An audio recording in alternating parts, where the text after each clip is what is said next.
Jadi kepada Bapak Kapolri, kemudian Bapak Kapolda Metro Jaya, Bapak Bareskrim Polda Metro Jaya, agar memberikan atensi terhadap perkara ini dan mohon juga ini segera terselesaikan. Yang menawarkan diri, yang meminta agar ini tidak dilaporkan dulu-dulunya adalah Yusuf Mansur, dan terbukti Yusuf Mansur juga pernah mengembalikan uang dari klien saya ini, ada beberapa kali pengembalian. Dan sekali lagi, kenapa Yusuf Mansur yang kembalikan gitu? Katanya kasus ini berkaitan dengan Arab atau amanah. Kok Yusuf Mansur yang kembalikan? Kan di sini kita bisa mikir teman-teman, bahwa bau bangkai itu makin tercium dan modusnya sama, bahwa setiap ada korban yang mengaku dirugikan dan punya bukti yang dikembalikan, bahkan tidak sampai 10%, hanya sedikit teman-teman. Dari 100 juta tidak sampai 10%, berarti 10 juta pun nggak nyampe dan dibayar 13 kali.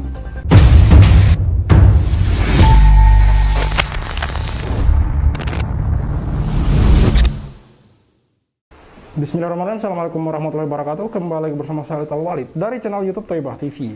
Dugaan penipuan Kaisal Mansur, Yusuf Mansur tebar rayu tanda kutip ya, dan janji kepada LC. Nanti kita akan simak videonya teman-teman.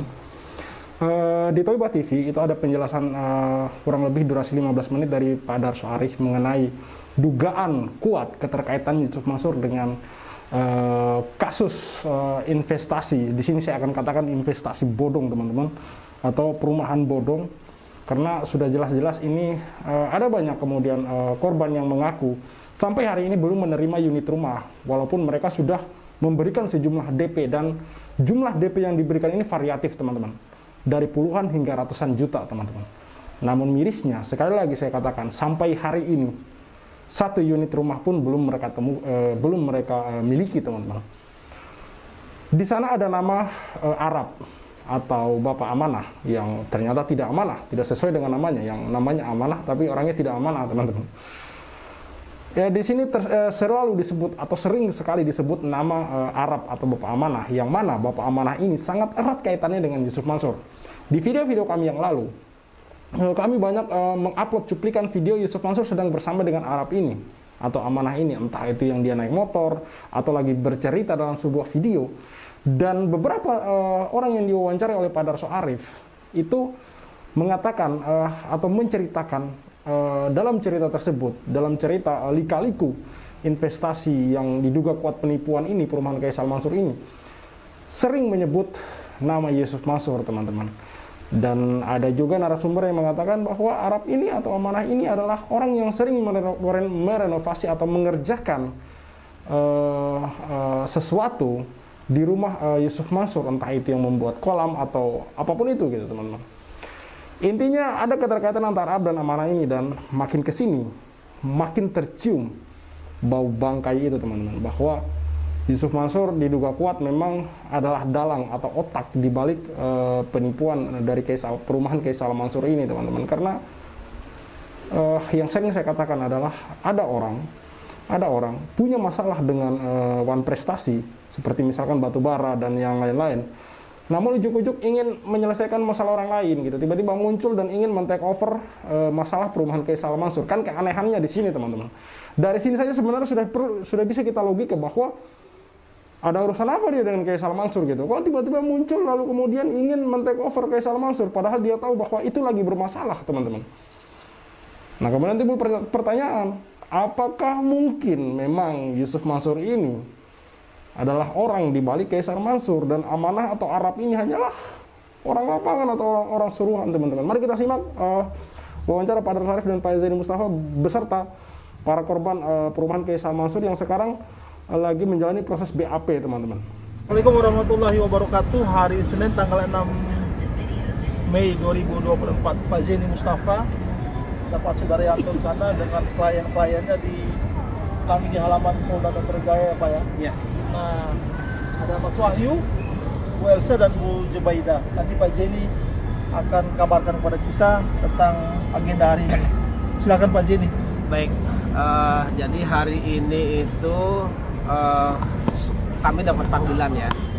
Jadi klien-klien saya ini selaku korban perumahan Kaisal Mansur, ya itu mendapat panggilan untuk interogasi hari ini berkaitan dengan penyelidikan perkara yang pernah dibuat laporan. Nah, ini berkaitan dengan laporan, ya, surat tanda penerimaan laporan nomor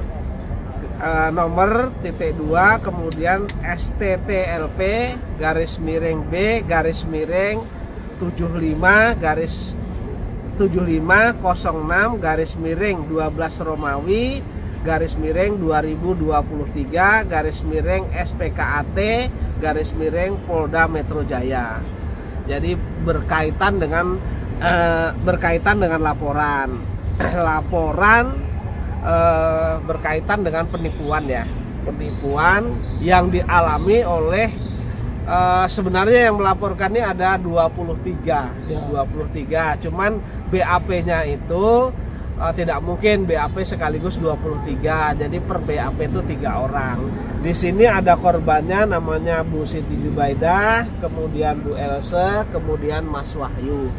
Masing-masing ini korban yang telah membayar DP, ya, telah membayar DP perumahan Kaisa Al Mansur, namun sampai dengan dari mulai 2018, 2019, namun sampai dengan 2024 ini rumahnya tidak pernah rumahnya diserahkan, bahkan ternyata tanah itu bukan rumahnya, bukan tanah pengembang.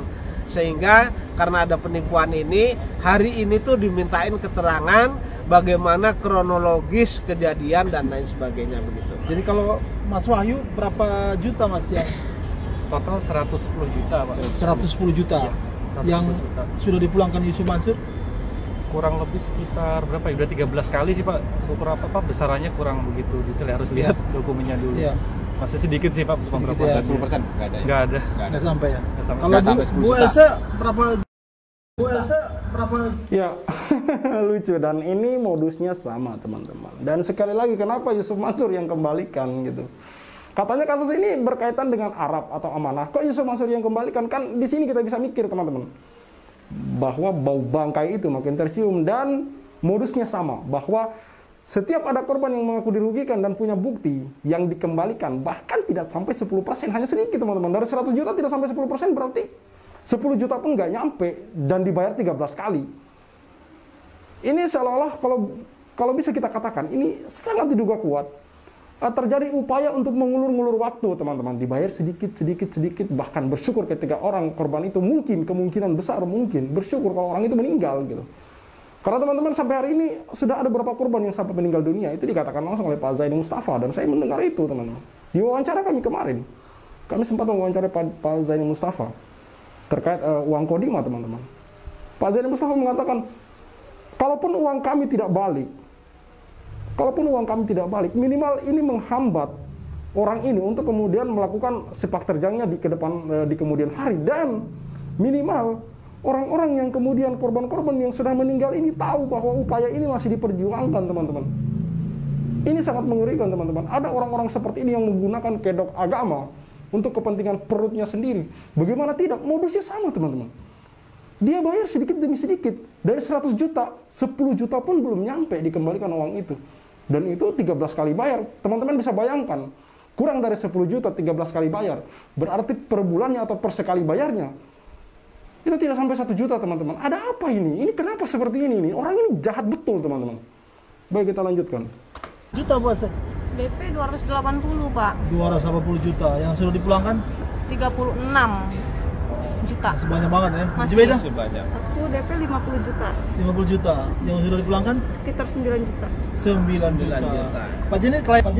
Itu bisa teman-teman lihat ya, bisa teman-teman lihat. Tadi ada yang 360 juta kalau nggak salah tadi barusan dia katakan, dan yang kembali 30-an juta. Dan ini kasus kalau tidak salah dari 2019 mulai mencuat sampai hari ini teman-teman, 5 tahun, bayangkan.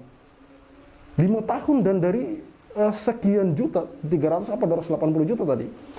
Yang kembali itu 10%-nya tidak nyampe teman-teman.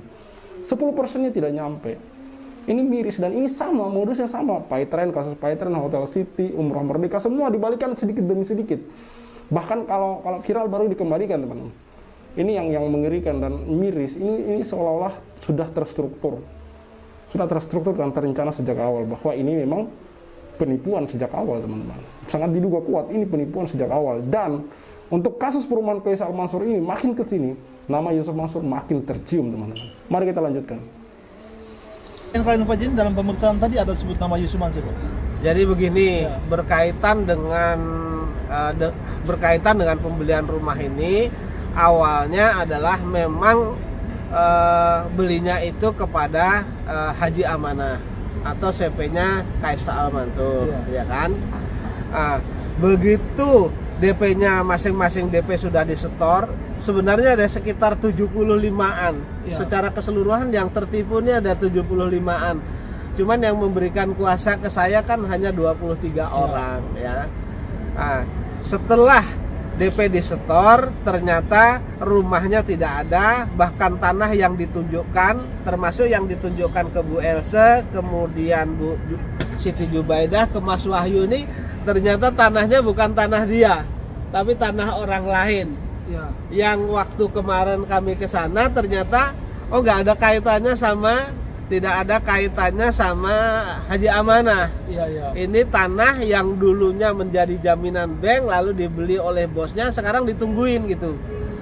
Kemudian setelah ini menjadi masalah, klien-klien saya ini ingin mereka mendatangi Kopi Joni, ingin meminta bantuan kepada Hotman Paris.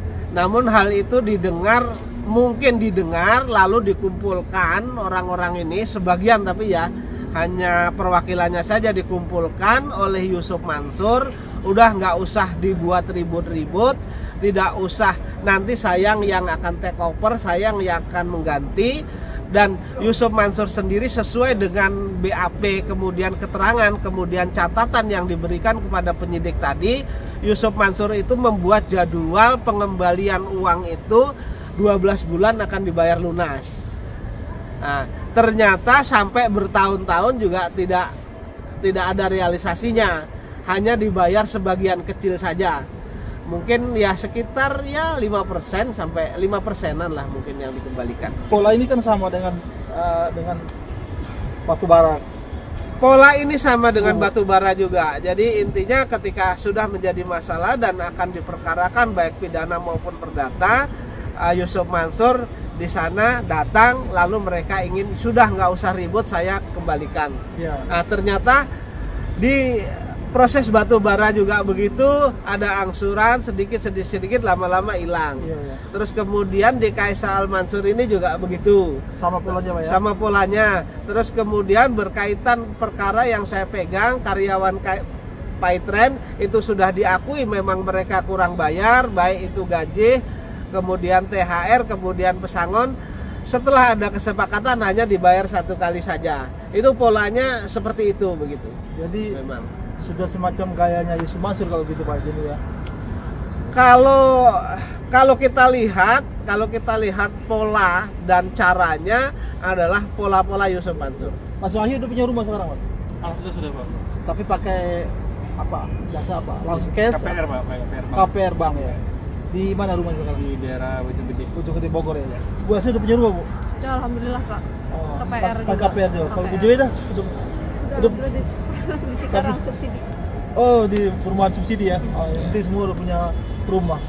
Tapi masih berharap supaya uang itu kembali ya, Pak. Ya, mudah-mudahan Pak Jeni perjuangannya enggak berhenti nih, Pak. Iya. Jadi saya meminta tolong sebagai lawyer, kemudian mendampingi perkara saya ini. Saya meminta kepada yang terhormat Bapak Kapolri, kemudian Bapak Kapolri, Bapak Kapolda, Bapak Bareskrim Polda Metro Jaya ya. Saya ulang ya. Jadi kepada Bapak Kapolri, kemudian Bapak Kapolda Metro Jaya, Bapak Bareskrim Polda Metro Jaya, agar memberikan atensi terhadap perkara ini dan mohon juga ini segera terselesaikan. Karena ini adalah yang menjadi korban-korban ini adalah mohon maaf yang notabene ekonominya ekonomi kelas bawah, Pak. Iya, iya. Jadi artinya orang-orang ini beli rumah memang sengaja akan ditempati, tetapi kenyataannya ada oknum-oknum nakal seperti Haji Amanah ini yang menerima uang DP-nya, kemudian realisasi perumahannya tidak ada. Bahkan yang ditawarkan kepada 3 klien ini ternyata bukan tanahnya Haji Amanah, tetapi tanahnya orang lain. Ya, ya. Jadi saya mohon atensi sekali, saya ulang Bapak Bapak Kapolri, Kapolda Metro Jaya, Bareskrim, nomor laporan saya adalah nomor surat tanda penerimaan laporan nomor STTLP /B/2023/2023/SPKAT Polda Metro Jaya yang saat ini ditangani oleh unit 2 Radmor, ya.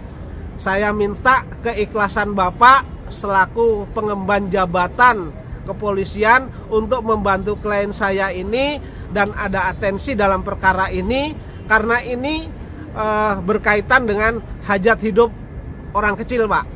Tapi Ya. ada orang besar yang namanya di dalam situ.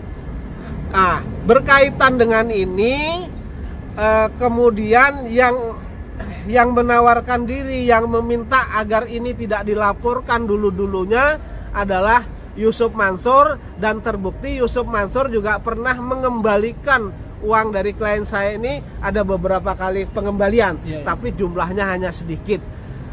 Saya minta Bapak Kepolisian Republik Indonesia dalam menangani perkara tidak tebang pilih, tetapi hukum ditegakkan sebagaimana mestinya. Siapapun yang terlibat harus diproses begitu. Termasuk Yusuf Mansur kalau Termasuk Yusuf Mansur dan lain-lainnya kalau ada yang terlibat di sana. nanti ada beberapa dokumen yang ada di tangan saya, nanti saya sertakan dalam video ini, di mana di situ ada campur tangan atau ada nama Yusuf Mansur dalam masalah ini. Pak Jenny, terima kasih banyak. Sama-sama. Bu Jubaidah, Bu Else, Mas Wahyu. Sama-sama Pak, terima kasih. Jangan patah semangat ya untuk berjuang ya, kita sama-sama. Pak Sudar, Pak Jenny, terima kasih banyak ya. Sama-sama. Ya, demikianlah perkembangan dari kasus perumahan Kiai Salman Mansur yang hari ini masuk ke tahap BAP, teman-teman. Yang mana ini ngantri ya korbannya karena ada puluhan, jadi ngantri. Dan ini ada pesan yang dari Pak Zainul Mustafa kepada pihak kepolisian untuk kemudian menaruh perhatian lebih untuk kasus ini. Terlebih di sini diduga kuat ada keterlibatan orang besar atau tokoh yang cukup terkenal. Siapa lagi kalau bukan Yusuf Mansur. Beberapa kali hal-hal yang ada beberapa hal yang kemudian itu mencurigakan, teman-teman. Yang mana seperti yang dikatakan oleh Pak Zainul Mustafa tadi, ketika korban-korban ini punya inisiatif atau hendak melaporkan kasus ini ke Kopi Joni, Hotman Paris, yang tentunya itu teman-teman sudah tahu pasti akan viral dan pasti akan mendapat support dari Hotman Paris. Tiba-tiba Yusuf Mansur muncul dan mengumpulkan mereka untuk kemudian tidak melaporkan ini ke Kopi Joni. Dan kemudian Yusuf Mansur berjanji akan mengembalikan atau menyicil uang atau DP rumah dari orang-orang yang sudah mendP untuk perumahan Kiai Salman Mansur ini. Dari sini saja kan sudah cukup mencurigakan, teman-teman. Kenapa tiba-tiba Yusuf Mansur muncul ketika orang-orang ini mau memviralkan kasus ini?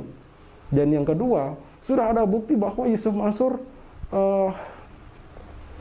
mengembalikan beberapa uang DP dari para korban ini walaupun tidak begitu besar, dan ini modusnya sama dengan kasus-kasus yang itu melibatkan yang diduga kuat melibatkan Yusuf Mansur itu sendiri, seperti misalkan Hotel City, Paitren, Batubara, Umroh Merdeka, Tabung Tanah, dan lain-lain, teman-teman. Itu sama modusnya, dikembalikan sedikit demi sedikit gitu. Dan yang paling terakhir ada pesan suara dari Yusuf Mansur yang kemudian mengatakan ingin men-take over kasus ini, teman-teman.